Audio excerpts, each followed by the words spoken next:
Salam kerahiman. Hari ini kita ketemu 1 Oktober. Ada sedikit perubahan dalam susunannya. Tidak diawali dengan doa, tapi nanti doa digabungkan dengan doa penutup.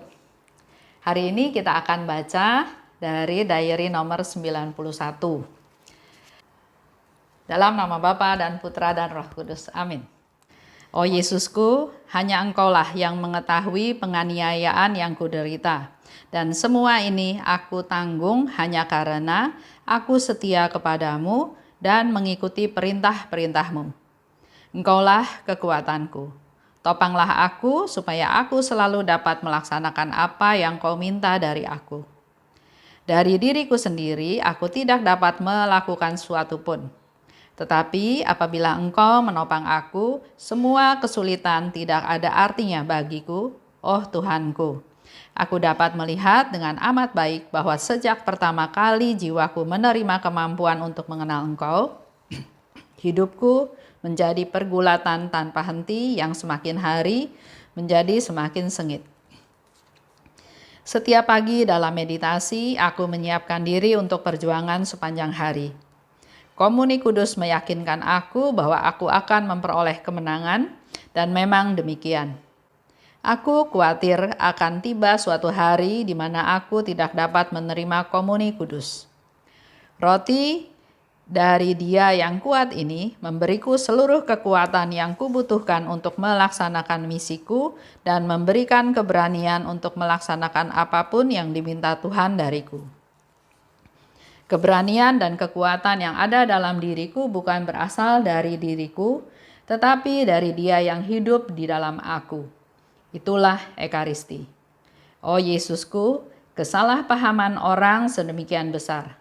Kadang-kadang, seandainya tidak ada Ekaristi, aku tidak akan berani melangkah lebih jauh meniti jalan yang sudah Kau tunjukkan kepadaku.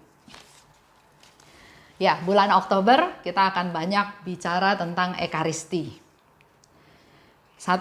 Dikatakan oleh Yesus, hanya Engkaulah yang mengetahui penganiayaan yang kuderita. Semua ini aku tanggung hanya karena aku setia kepadamu dan mengikuti perintah-perintahmu. Engkaulah kekuatanku. Topanglah aku, supaya aku selalu dapat melaksanakan apa yang Kau minta dariku. Topanglah aku, sanggah ya, artinya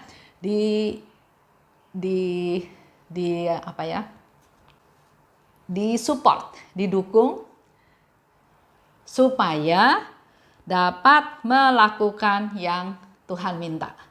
Kita juga boleh seperti Suster Faustina, minta supaya Tuhan tolong saya, minta supaya Tuhan topang saya, Tuhan sanggah saya, Tuhan support saya, Tuhan dukung saya, supaya saya bisa melaksanakan apa yang Tuhan minta. Ya, coba sekarang refleksi dulu dengan apa yang biasa kita lakukan dalam doa. Biasanya kan doa terima kasih, bersyukur, tapi udah gitu yang panjang itu adalah doa permohonan. Tuhan, saya minta ini. Tuhan, saya minta itu. Tuhan, saya punya rencana ini. Kabulkan doa saya, Tuhan. Tuhan, doa permohonan, penuhnya dengan doa permohonan. Dan mohon supaya kabulkan doa saya, Tuhan. Kabulkan doa saya, Tuhan.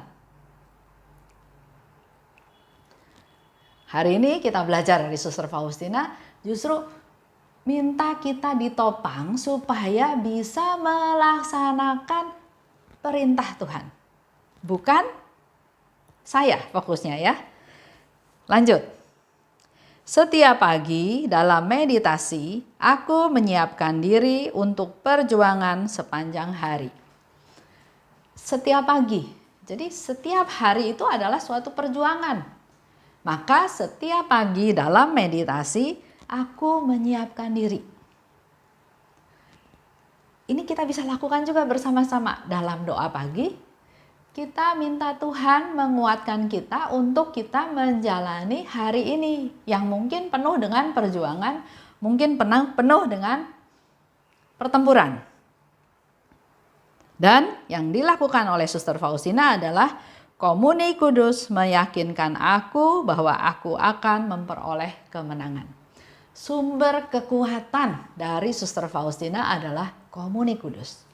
Menerima tubuh dan darah Yesus masuk ke dalam dirinya, dalam hatinya, ke dalam jiwanya untuk menjadi kekuatan dia sepanjang hari itu. Terima komuni memperoleh kekuatan. Memberi keberanian untuk melakukan step-step berikutnya. Nah, yang sering terjadi adalah kesalahpahaman orang sedemikian besar. Kadang-kadang, seandainya tidak ada ekaristi, aku tidak akan berani melangkah. Itu sharingnya Suster Faustina. Kalau dia nggak diberi kekuatan oleh Tuhan melalui perayaan ekaristi, melalui komuni kudus, bahkan dia bilang dia nggak berani melangkah juga. Nah, bagaimana dengan kita? Dikatakan oleh Suster Faustina, kesalahpahaman orang-orang sedemikian besar.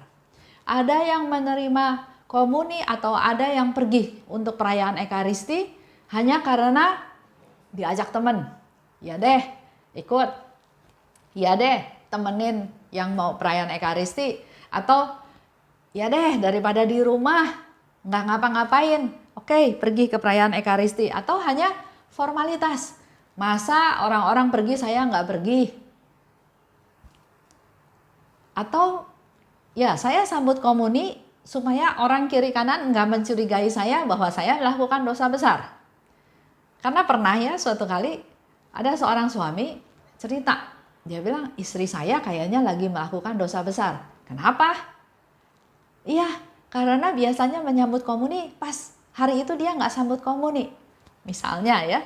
Jadi banyak orang melakukan pergi ke perayaan ekaristi atau menyambut komuni kudus hanya untuk formalitas, bukan sungguh-sungguh ingin bertemu dengan Tuhan, ingin menyambut Tuhan, ingin minta Tuhan masuk ke dalam hatinya. Atau ada juga yang menganggap ya udahlah ini formalitas aja, maju ke depan, terima hosti, sudah selesai.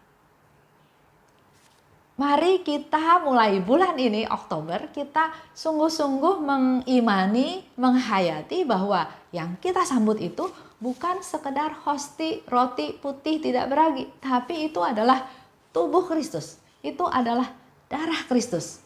Dan Kristus ingin kita menyambutnya karena Kristus ingin bersatu dengan kita. Itu sedikit gambaran persiapan, mungkin buat sebagian orang pada saat COVID-19 ini nggak bisa pergi ke perayaan ekaristi. Tapi sebagian orang yang umurnya 59 ke bawah, inilah kesempatan kalian untuk merayakan perayaan ekaristi. Menyambut Yesus masuk ke dalam hati kita masing-masing, ke dalam jiwa kita untuk membaharui hidup kita. Karena seperti Suster Faustina bilang, kekuatan dia justru dari komuni kudus. Kalau dia nggak terima komuni, dia mungkin nggak berani melangkah. Sedangkan untuk kita-kita yang sudah di atas 60 tahun, juga jangan kecewa. Karena masih ada misa yang online. Mari kita ikut dalam live streaming tersebut dan ikut dalam komuni batin. Tuhan Yesus itu maha kuasa, Tuhan itu maha kuasa, dia bisa melakukan apapun. Bahkan kalau Suster Faustina juga dia nggak bisa pergi ke kapel, dia nggak bisa ikut perayaan ekaristi, tapi dia mohon bahkan Yesus yang datang memberikan hosti. Itu aja untuk hari ini. Silahkan Bapak Ibu mempersiapkan diri karena sepanjang bulan Oktober ini kita akan banyak membahas tentang perayaan ekaristi.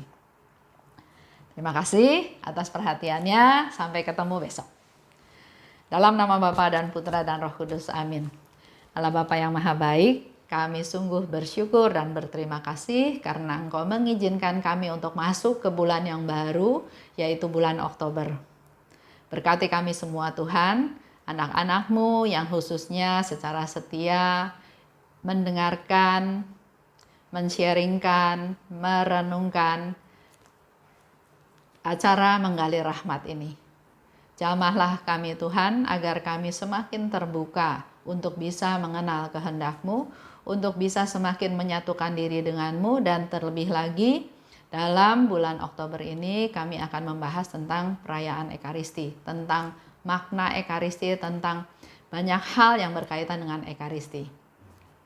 Curahkanlah rahmat-Mu Tuhan agar kami punya hati yang terbuka dan semakin mengerti akan rencana-Mu, akan kemurahan hati-Mu, akan rahmat-rahmat berkat yang Engkau limpahkan kepada kami melalui perayaan Ekaristi.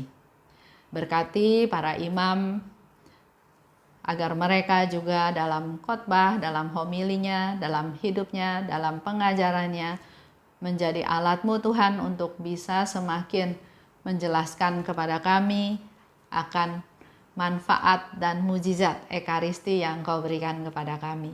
Mujizat kesembuhan, mujizat pengampunan dosa, dan juga banyak rahmat-rahmat lainnya.